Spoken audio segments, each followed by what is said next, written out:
Kue apang Bugis ini penampilannya seperti kue apem jika masyarakat Jawa menyebutnya. Hanya saja berbeda jika kue apang lebih padat berbeda dengan kue apem yang banyak berongga. Kue tradisional khas suku Bugis Makassar ini memang sangat cocok disantap di pagi hari atau sore hari saat santai.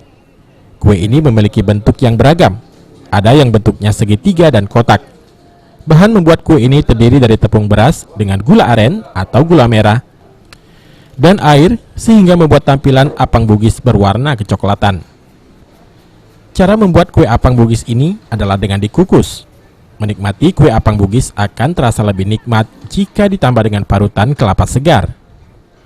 Biasanya masyarakat Makassar menikmati apang Bugis dengan kopi atau teh di pagi hari atau sore hari sebelum berangkat kerja atau setelah pulang kerja. Kue tersebut memiliki tekstur yang lembut serta rasa manis yang pas.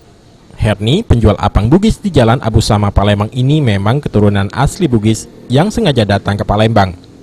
Sejak buka 3 bulan lalu, tenda kue apang Bugis ini selalu ramai dikunjungi pembeli.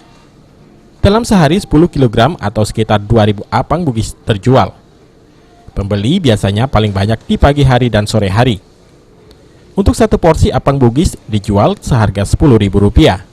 Tidak hanya melayani penjualan langsung di outlet, cabang kue apang Bugis dari Makassar ini juga bisa menerima pesanan.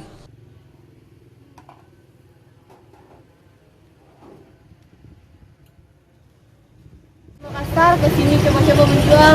Alhamdulillah ramai di sini, banyak yang suka juga. Dan banyak orang Makassar juga ya di kawasan ini ya? Ya orang Bugis banyak, orang Makassar adalah tapi kebanyakan Bugis Bone, yang kayak gitu Bugis Bone paling banyak di sini. Putri, salah seorang pembeli kue apang Bugis, mengaku penasaran dan ingin mencoba, apalagi karena kakaknya memang berasal dari Makassar.